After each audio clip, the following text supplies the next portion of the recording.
Awesome, Nikki. Thank you so much. Thank you for the invitation and the opportunity. And thank you, everybody, for the introductions. A very impressive crowd. I was laughing listening to Mark's word because I used to live in Europe, actually. And it's very unique to hear, connecting with my European counterparts. I lived in Switzerland for about 4 years, and it was one of my most precious times for work. I might touch a little bit about it. But I love Europe. I'm there once a year. Because of what's been happening. This is the first time that I've been sitting still for a long time. But I'm excited to share the very humble journey. It's going to be a little bit out of the norm for some of the conversations this week. But I just wanted to reemphasize on a very unique journey as to, the value of keeping promises. So I'm going to share, and let me start here. Oopsie. So you have to apologize with Zoom. All right, so let me start going to share screen. And let me go here. And let me see if you guys will be able to see it at full screen.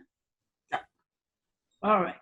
So the value of keeping your promises. I am also, I'm the founder of Courageous Girls. I also have been in technology for, God, I would say close to about 14 years. Started working with eBay and started in San Jose, and then I got shipped to the Netherlands to Bern, out of all places in Switzerland. I was overseeing their European and Asian development in terms of financial infrastructure.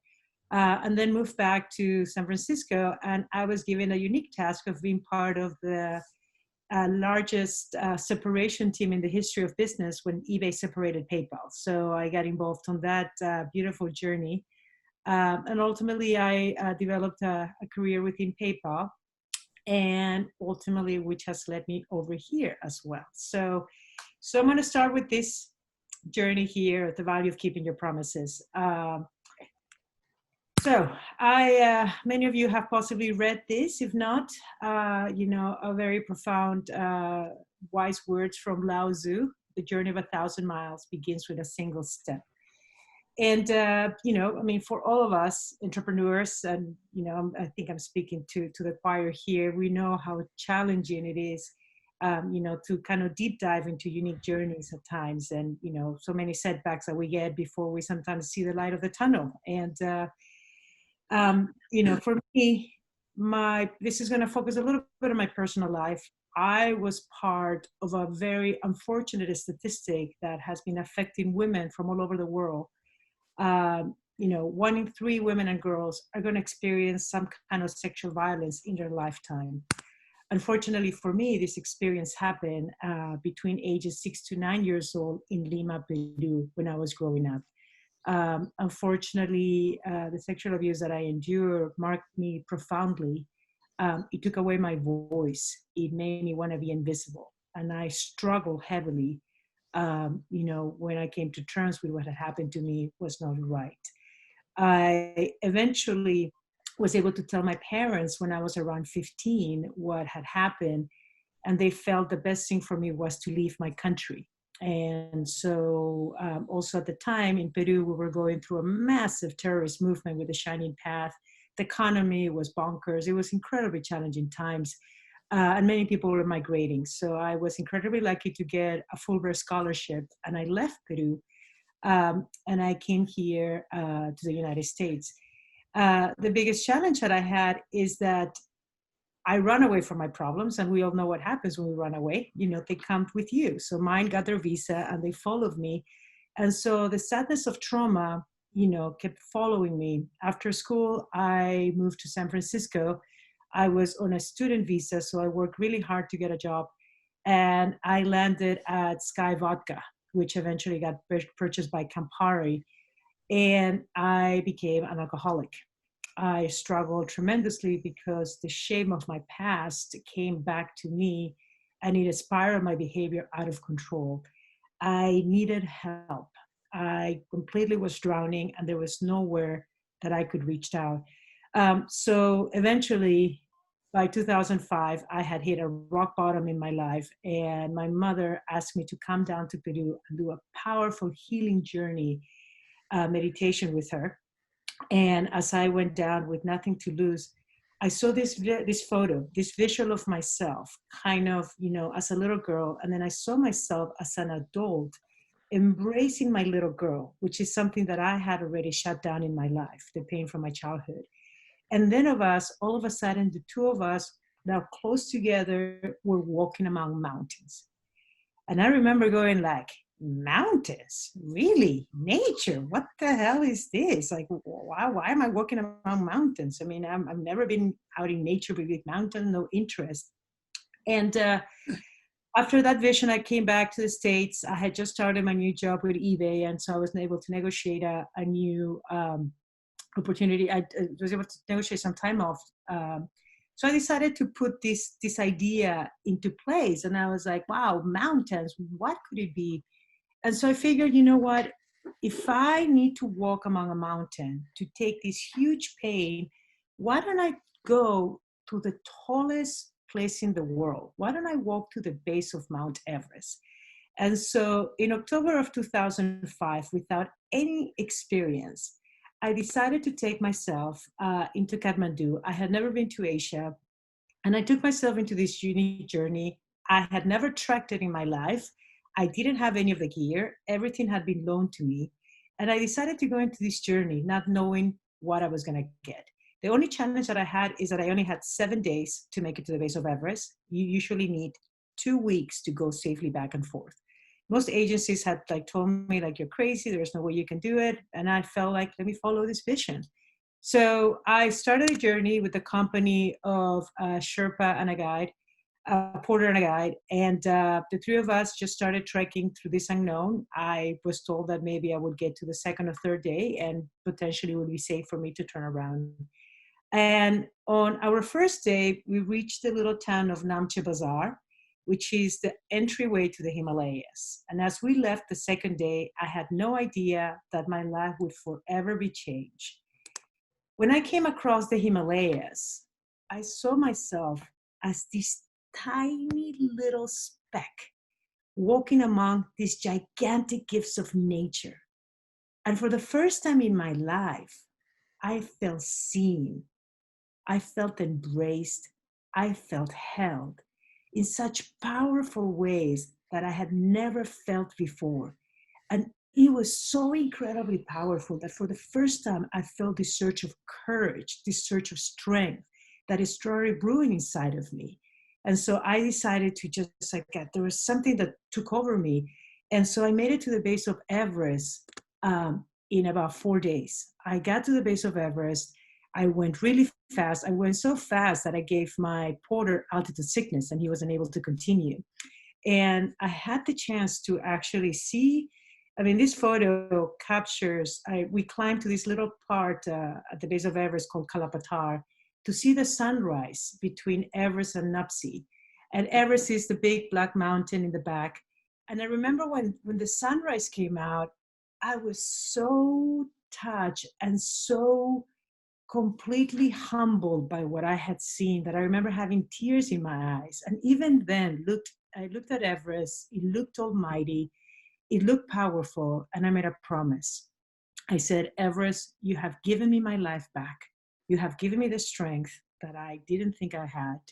And I'm going to promise that one day I'm going to attempt to come back and attempt to climb to the top of you under 2 conditions. First of all, you look scary. People have died. So I'm going to have to become a mountaineer so that I do not put anybody in danger. And 2, I want to be able to come back and give back, as a way of saying thank you. I had no idea how I was going to do this. I remember putting this promise. I remember just saying I didn't have any timeline. I just didn't have any clue. I'm a Virgo, so I'm very square in certain things, and I can be very logical. So I was like, you know what? How do I become a mountaineer? What are baby steps to do that? Luckily, the timing coincided for me to living in Europe. And I figured, you know what? There's this thing called the 7 summits. They're the tallest mountain in each continent. Why don't I start baby step one by one as a way to build up, the knowledge? And also, I had a thriving career in the tech business. And so I also figured, you know what? I can work really hard I can keep getting challenged, inspired by all the developing technology, and as well, I can use my free time in developing to this training. And so I approached climbing in that particular process. I started with Kilimanjaro in Africa. Then I did Elbrus in Russia. And then I took a little bit of a hiatus. Life caught back to me. And in 2010, I had to move back to the US because my mother had been diagnosed with cancer. So luckily, I was able to be given the opportunity to live in Peru for a while I, was able to be there with her. Unfortunately, she passed away in April of 2013, and 3 months later, I got divorced. So I kind of once again was set off on this very difficult. I have a photo of an avalanche here. Like my life fell to crumbles. I was once again, really hurt, really lost in what had happened. I took some time off from work to reflect on my life. And what came back to me was the promise that I had made myself at Everest, the promise that I had told myself to one day come back and have this opportunity of attempting the mountain. So I decided to retake back on that promise, decided to start sacrificing my Christmas breaks again to start climbing. And so for the Christmas of 2013 or January 2014, I got very lucky to summit the tallest mountain outside of the Himalayas, which is in Aconcagua, Argentina. And that inspired me to continue this journey. Yet the grueling journey of getting into Aconcagua was so challenging. I remember I was hit badly with altitude. Only about maybe 40% of people can summit on the first try. And I was so exhausted after the summit. I got down to, the last camp around maybe 6,000 meters. And I remember collapsing on my tent, just like completely, exhausted. And while I was in the middle of my sleep, I had this powerful voice that took over and that said to me again, like, Silvia, you have to continue your journey climbing. You should not let this go. You need to start focusing on Everest. Number two, you made a promise that you're going to come back one day with a social cause, where you're going to bring survivors of sexual violence from San Francisco and Nepal to the base of Everest. That's going to be your social cause. I woke up in disbelief. I remember being like, oh my God, altitude sickness. I was like being like, I'm delirious, shook my head. And then I reflected about the story and I reflected about the journey. And I'm like, this is unique. Okay, there might be some power to this. And so why don't we do something about it? So I got back into kind of the drawing board, figuring out, all right, well, what can I do? If I want to create this in Nepal, I got involved with a variety of nonprofits in Nepal, understanding the challenges in terms of sexual violence, which is very much sex trafficking, and which is a pretty large problem. And so I got incredibly lucky to start working with a nonprofit there. I met survivors who had their dream to go to the base of Everest. And I remember that they had been trying for a really hard time to make it happen. But their dreams had only fallen apart because of lack of funds, lack of a structure.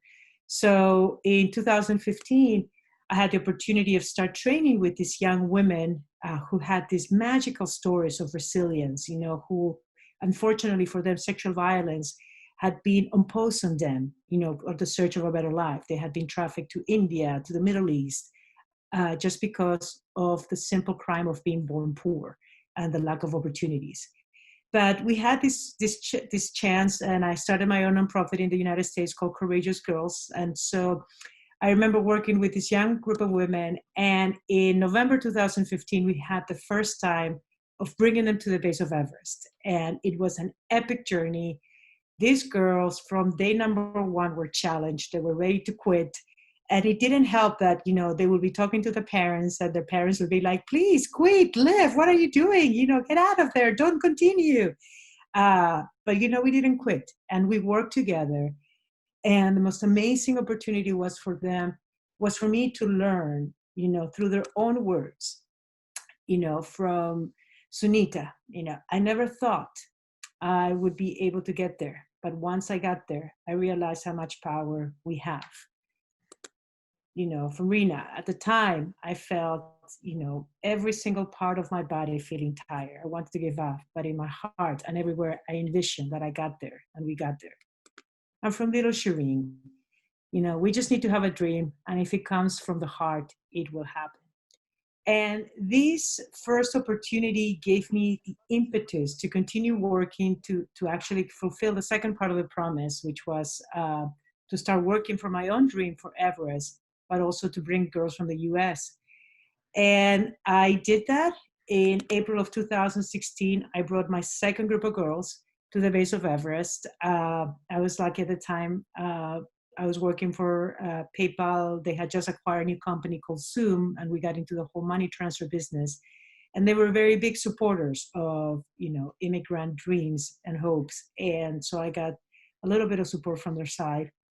And this is them when we got to the base of Everest. And I remember being excited. I had accomplished something incredibly difficult, something that, had taken years into the making. And then I was left with my own journey, with the challenge of climbing Everest myself. I remember, I will never forget, after I left the girls, I walked to my tent at the base of Everest. It's at the very little tiny bit, one of these little yellow things. And I looked at the immensity of Everest. And I remember telling myself, holy shoot, what the hell am I doing here? This is scary. I think for most of us who have ever been as entrepreneurs, have been like faced with our biggest challenge. I mean, like you get into that point of looking at like, oh my God, there's no way I would ever do this.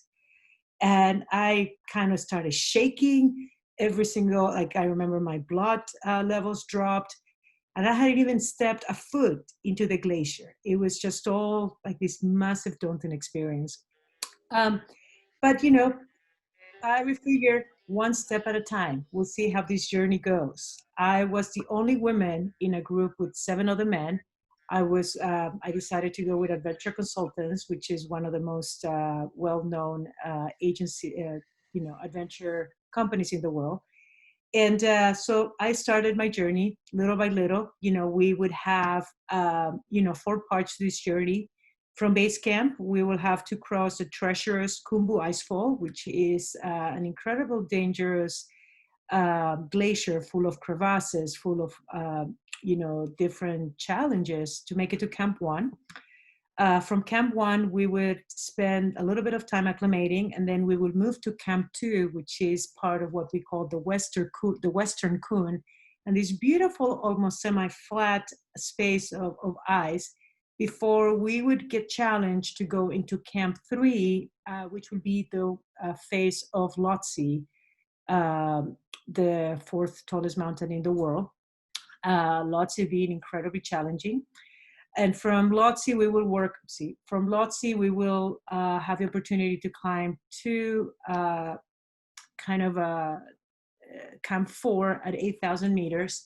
And from here, if the weather and if the conditions would be right, we will have an opportunity to push for the summit. And I was just incredibly challenged because Everest had no discrimination policy. It didn't matter how strong we were. It didn't matter where we came from, what our backgrounds were. It was something that you never knew when altitude would hit you. So by the time that we got into our 3rd rotation, which would actually give us the opportunity to have a shot to the summit, there was only 4 of us that were left. I was left with my 3 other male counterparts. And the change, I remember when we pushed on our last rotation, which is actually you get a chance to climb the whole mountain, we got caught up on a storm on Camp 3 that was unexpected.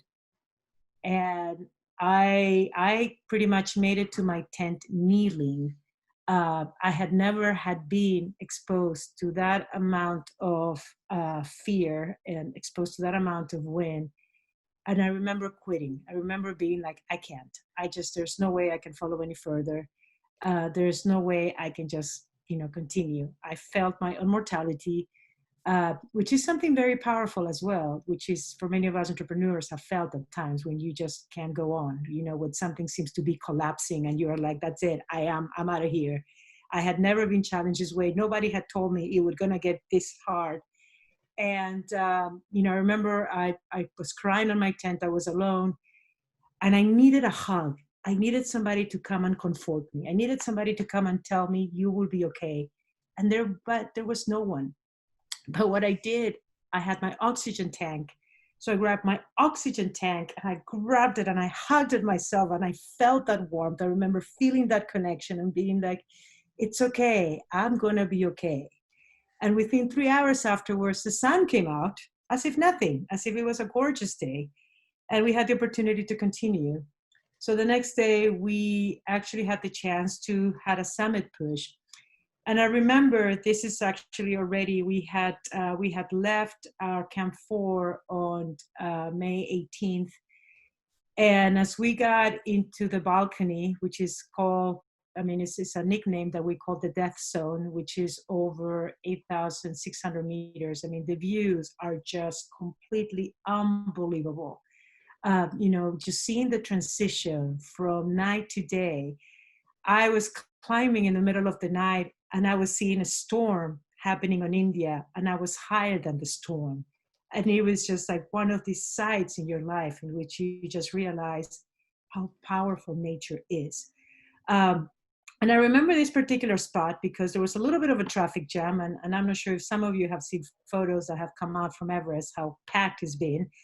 And I remember all of us looking at this traffic jam, but also having some empathy and remembering that, every single person in front of me were chasing after their dreams, their own stories, their own promises. So I had nothing to be getting angry about it. I just needed to simply calm down and take the views. And it was getting cold, even though it looks a little sunny. It is massively cold at that altitude. You are around 8,500, 8,600 meters. Everything in your face, it is freezing. You have the biggest gloves and your hands are freezing. You can't drink anything. It's just ultimate survival. And as our guys starting questioning, like if we turn around, it's getting cold, and there were people turning around. I remember getting a little bit nervous about what was going to be our journey. And then suddenly I'm seeing the most magical views opening up. But then just suddenly I couldn't see the top of Everest, but the sun had started coming down. So it was shining. So it was shining against the summit and it formed the most beautiful pyramid on the sky. It was one of these most magical experiences that I've ever lived in my life. I think during my last breaths, if, wherever I am, possibly this picture will come because it was just so powerful to see this enigmatic photo. And I remember I got excited. I was so excited because at the time I'm like, it doesn't matter if we turn around. I'm like, I can come back next year with a super camera and take that photo because I didn't have a good camera at the time. And I was just like, wow, this visual, this is amazing. I was just touching into something powerful. Yet we didn't get a chance to turn around. We continue. And at 7/12 of May 2019, I became the first Peruvian woman who summited at the top of Everest. I had the chance to actually, make an honor. Kind of was incredible, a beautiful sight. I remember, being proud of carrying my heritage, my country, who I've always loved, and also very proud to, to kind of honor the work of these young women and kind of serve as an inspiration. And, it was a unique experience, yet was something that caught me off guard was as I came down, I had no idea what was going to happen with the power of my story. I had been talking a little bit about it. I had to do some fundraisers. I remember in Peru getting interviewed for a newspaper, and there had been no major things. Next thing I know, I become a massive celebrity in my country. I become almost like the prodigal daughter. I am received, as a story of inspiration, as a story of perseverance. Um, and little do I know is that my story became one of the last drops in terms of, women's violence that people had been experiencing in Peru. We have one of the highest rates of female, of violence against women. And so with my story, I was able to start a movement called Not One Single Less, Ni Una Menos, in which we actually brought over 1 million people to the streets protesting for better support of women's rights, which is something that caught me off guard. I just didn't know that, my little humble journey would ultimately, help a catalyst for many people to take it out on the streets to really, bring this opportunity of change. And I remember, that was 2016, and I was excited. I mean, at that point, I started questioning, like, wow, what do I do? Life is starting to take a very unique aspect. I love my tech job. I love the opportunities that I had. I had the opportunity to be working with this part of PayPal within Zoom, and I was working with kind of the underserved unbanked communities. And yet I had this, other opportunity to be working with women and helping on empowerment. And I remember being felt on this kind of, crossing point. Yet, as I had climbed most of the 7 summits, I was missing one mountain, which was Denali. And I decided to, like, let me finish this whole journey and let me figure out what's going to happen. So Denali is a very challenging mountain up in Alaska. If some of you have not heard of, it's incredibly difficult. The weather makes it very challenging. It's almost as hard as Everest. And I had tried it a couple of times before without success. And so I figured, well, should be able to do it.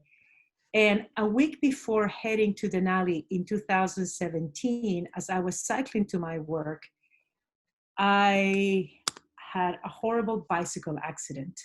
I ended up on the ER with a massive brain injury. I fell on the corner of Market and Castro, and I didn't have a helmet. Very responsible of me, but I had been cut off by a truck, and I ended up unconscious for about 8 minutes. And I was taken to the ER, and while I was at the ER, they also found a brain tumor. And the first night that I was in the hospital, I remember being told that they couldn't determine if my brain tumor was going to be cancerous or benign. And I remember that night again, like feeling like, okay, life is giving me another unique gift. And I have a chance here. If it's cancerous, what would I do? And I had a big calling. I told myself, if it's cancerous, I will leave my corporate job, even though I love it. I will take a big chance. I would actually leave, and I would work the rest of my life, helping young women, expanding my foundation, and climbing as much as I can. And if it's benign, I'll figure it out, the steps.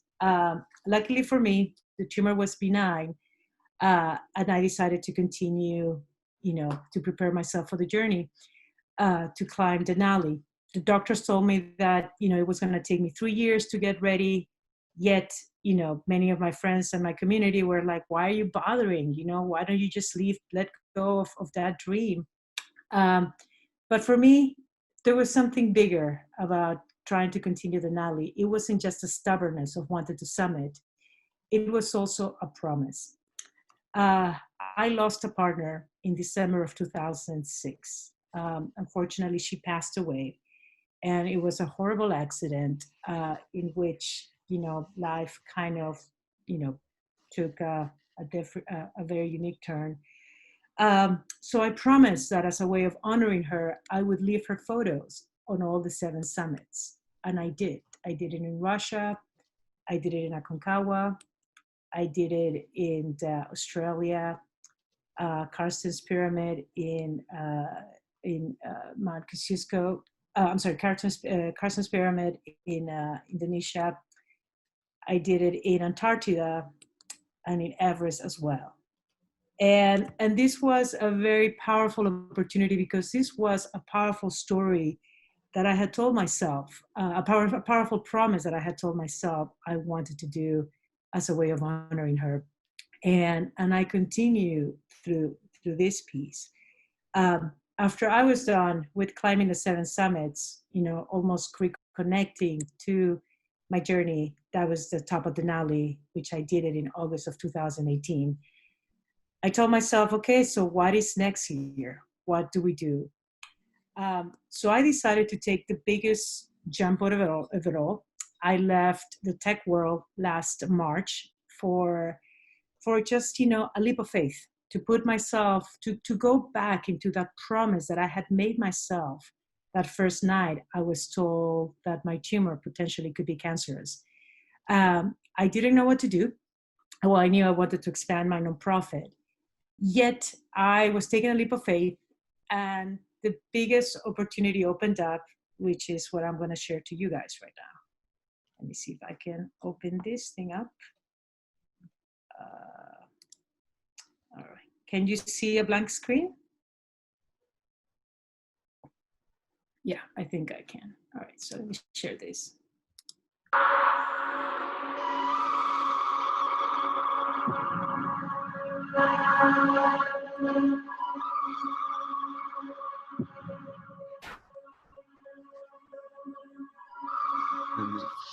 Silvia, I think that if you want to show a video, we're not seeing it.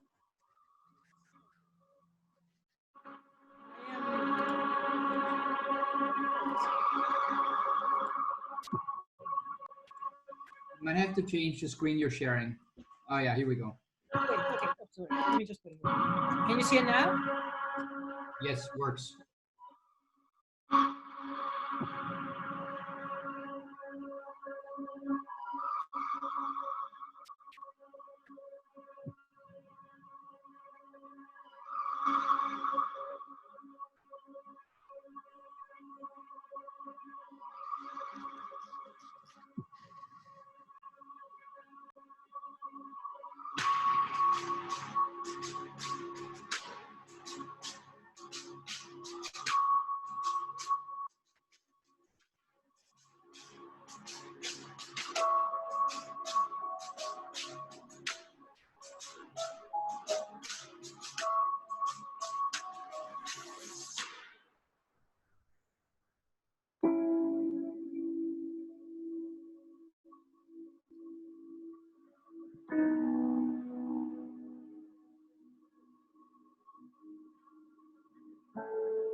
So let me go back quickly to share that my big next journey is I have just recently sold my memoir to Macmillan, Henry Holt, and I'm in the process of writing it.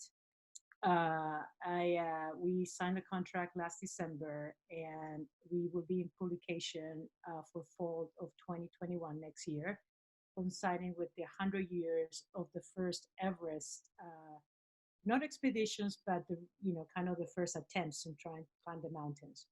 And that also has led me into ongoing conversations, into turning my story into some kind of a potential, we don't know, it could be a series, or we're looking at film interest. I had my first meeting with WME, William Morris Endeavor, which is the largest entertainment agency in the world. So I'm on this unique journey, the uniqueness of sharing, of opening up the vulnerability the uniqueness for me to reconnect to my childhood, to be able to touch and to honor the little girl inside of me, allow me to go into the tallest mountain in the world, allow me to continue this dream, and to ultimately keep working in helping other young women achieving theirs. So yes, I mean, to all of you who are entrepreneurs, it's a very unique road. It's sometimes scary, but it just can take you to magical places. So thank you very much. That was a magical moment. Thank you very much for sharing, but even more for what you're doing. Thank you. I don't know if you heard of Anneke Lucas. The name, did you hear about her? She spoke at TEDx Klagenfurt. This is where I met her because I coached her for the talk. She was sold by her mother at age 4 to a human trafficking ring and could escape at age 12. She's this Belgian woman who was serving David Rockefeller, and basically the day he died, she could start talking about it. She might be interesting. She's helping people going through this experience, or who did go through this experience with yoga. But I think, I guess it would be an interesting conversation, but I don't even know what to ask. I feel like this is, my question would be, how can you triple yourself and make sure that it's for even more people? Also with your own story, you can just go there and say, hey, I'm doing this as well. It makes such a difference if you know what these women went through.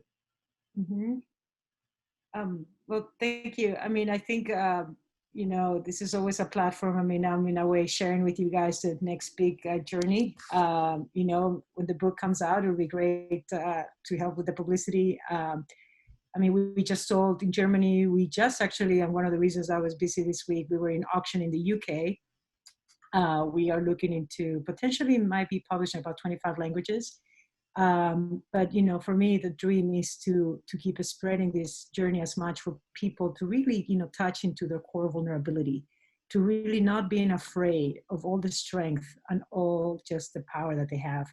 And personally, I feel that my time in the tech world also taught me a lot of it. We are in a constant moving and being challenged, as you were saying, Nick, at the very beginning. San Francisco per se, such a very wealthy city, big innovation, but we shouldn't let go of how that innovation can help those that are the most vulnerable. And I think that's we are so lucky, and I'm sure everybody here, I'm just by having heard everybody's background, you guys have made it up to the top. You're fearless. You have no sense of and of course fear comes in and goes, but there's always a way of us giving back, of always kind of moving in community and kind of helping. But yeah, I don't know if anybody would like to have any questions or anything. It's a very unique journey. Unmute yourselves, ask questions, share, or maybe even better, how do you feel? Share emotions. Marcus, you're muted. Well, yeah, I'm muted. I'm still processing, if that makes sense. Silvia, you were in finance, weren't you? I was in finance, yes, finance and product management, actually. Yeah. So did that the fact that you were in that profession, did that give you the incentivization to say, okay, let's go do something really different? Because I'm trying to decide if I'm drawing a bit of a parallel. And I don't want to sound insulting, but if the role which you were playing wasn't enormously stimulating, then you had time to divert your energy, your mental energy, into something way more important. And I'm worried if some people are so energized by what they're doing, they don't give themselves enough brain space to be able to make the leap into doing something fabulous. And I wonder if there's another story in there about about how you divide yourself. I know some people who are so amazingly successful at what they're doing. They know when they want to do something else, but they can't wrench themselves away. Mm-hmm. And I'm guessing there'll be some people in this conversation who've got that same problem. Mm-hmm. Nikki probably has. And so there's something lovely about what you've been able to do and what you've been able to share, because there's such a contrast, you know, such a contrast. Yes. And you know, and it's a really good point, Marcus. I think for me personally, I was, you know, I mean, especially living in Europe, I mean, for a Peruvian person, you know, it was like, you know, wow, you know, this is, I got it made here. And it was incredibly challenging. I mean, you know, I was traveling all over the world and it was very stimulating. But, you know, I think a lot of it can be it became kind of this almost cross intersection between what was the most important in me. And it's funny because, like, especially after Everest, I was given the choice of picking anything I wanted work-wise. I almost left. And it's almost like in my journey, which is very unique because it's like, you know, I'm kind of starting both parallels. I launched into this career in tech, which is opening up a lot of opportunities, which is very demanding. And I actually was sacrificing my Christmases and pretty much, you know, for 4 years, all my Christmases were in mountains, like freezing somewhere. And even I remember after Everest, I got back and Dan Schulman, the CEO of PayPal, is like, pick anything you want. And I was like, well, let me start a new career in product management. And I switched. But it's funny because in my case, it's almost like destiny had a different plan for me, you know, and that's when, you know, when I am on, you know, on intensive care, not knowing if my brain is cancerous or not, I remember asking myself, what's most important for me? Like, what really rings true? And it wasn't my corporate career. I am grateful to my corporate career because it opened me so many doors. It allowed me to pay for my mountains because nobody sponsored me. But it also became like, you know, that unique leap of faith. It's like, no, Silvia, you need to be of service. And that is, you know, and it's one of the reasons that it's been a decision that's taken so long for me to make. And even after my accident, I was like, well, I have to be about a year or so, you know, kind of almost like a year and a half, giving myself to heal and to work through that before I take this massive leap. So I would say it's very much a personal kind of choice. You know, I think for many people who, as you said, are incredibly successful at they're doing, that they're passionate, that is the call of life. And more power to them. I mean, because that also opens up so many doors. You know, they can be more generous to help other social entrepreneurs in many ways. I mean, but I just don't think it's more like a very unique, you know, kind of calling. And I think the minute, like, it's almost, to me, as you said, there are two very different options. And I'm on this very unique one. I have no idea. Like, I've always been like, shoot, you know, I'm going to be selling a lot of books and, you know, maybe this is becoming a film. And what am I doing after? I mean, like, you know, would I ever go back to a corporate career? And I still don't know. I mean, but it is this leap of faith. I mean, just going blind, but trusting that for some reason this thing has happened. And you know, I mean, I don't know if that connects to what you were mentioning.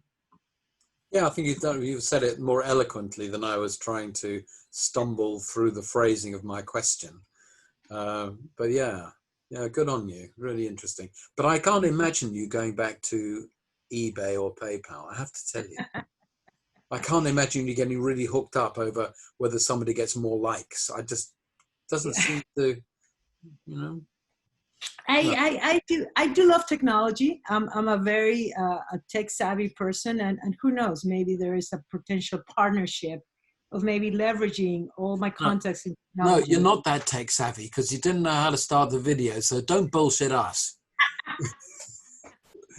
I'm out of practice, my friend. I've been writing. Yeah. I've heard it all before. You tech guys are all the same.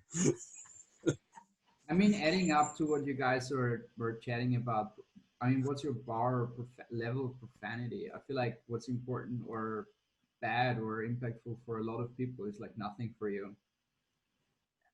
Excuse me, sorry. the level of profanity, right? So much. So like people say like, this is a big problem for me. And you feel like, no, this is not at all a problem. Like, this is ridiculous.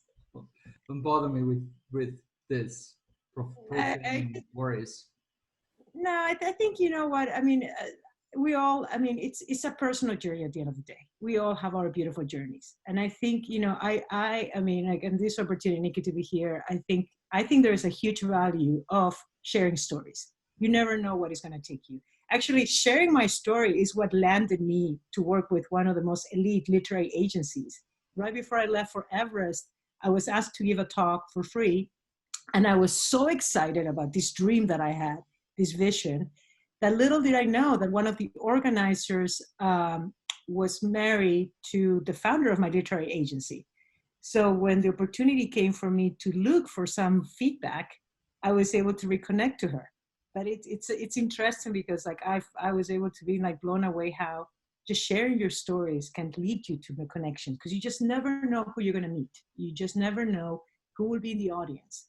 And you just never know what partnership kind of come out of it. So that's the way that I look at things. Silvia, thank you so much. It was incredible. No, thank you, Nikki. Thank you. Anyone? Well, we do have some minutes on the clock. If you have a question, please ask. It's a once in a lifetime opportunity. Not really, because I'm going to connect you, so you can take it from here after that session. And listen, I'm on LinkedIn. I mean, we'd love to stay in touch. You know, I mean, God, who knows? I mean, it'll be amazing. Marcus, I'll be in the UK next year for a couple of weeks when we launch a book. I mean, and hopefully, I know we'll be in Germany. Hopefully, we'll make it to Austria. But you know, small world. Yeah, I miss San Francisco. I planned an on-site tour in August, but yesterday I felt like maybe August 2022 is more realistic than August 2020. Well, I mean, if you're ever around here, that's fine. We have only small mountains. Sorry. Thank you so much. That was wonderful. As I said before, I'm going to connect you. The session is recorded. I'm going to share the video with you as well. It's on YouTube. Share it with your peeps. It's good that a lot of people should listen to you. Well, thank you so much. Thank you for the pleasure. That's great. Thank you. Thank you so much. Thank you. Yeah, thank you. Bye. Thank you.